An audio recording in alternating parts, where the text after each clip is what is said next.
the dictatorships very rarely is a result of tanks on the street. It's not overnight coup. It's a steady process. It's far more dangerous because tanks in the streets, people could get really angry. But if it's step by step, so it's even if you look at the, say, Nazi Germany, so it was not from Hitler's acquiring power in Kristallnacht, there were 5 years, actually nearly 6, just this 5.5 years. And it's same happened, is Putin's Russia. It's just, step by step, they just, the space of the freedom has been shrinking.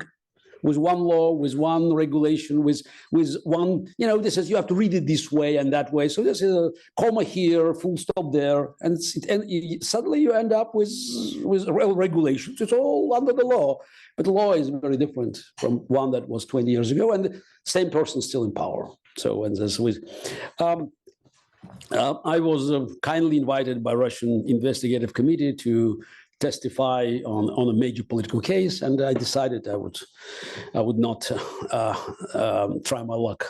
So I when I started my activity of fighting for democracy and human rights in Russia, so my goal was, okay, I hope my kids would grow up in a free country. They are now in the United States.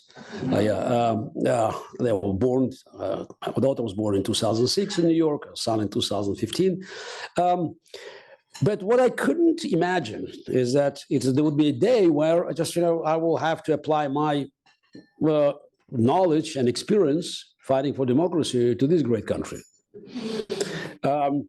So what worried me, and that's why in 2017 I formed a new organization called Renewed Democracy Initiative with my friends here in New York, more like a social club that had few moderate Democrats and a small group of my friends that I called refugees from the Wall Street Journal. Yes, those like Bret Stephens or Max Boot that couldn't stomach Trump's rise to power. And the idea was to warn Americans about the danger of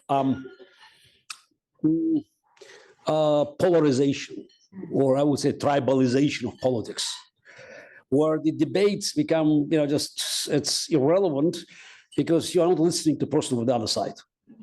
It's belongings to a tribe that becomes more important than any intellectual arguments that you can bring to the table.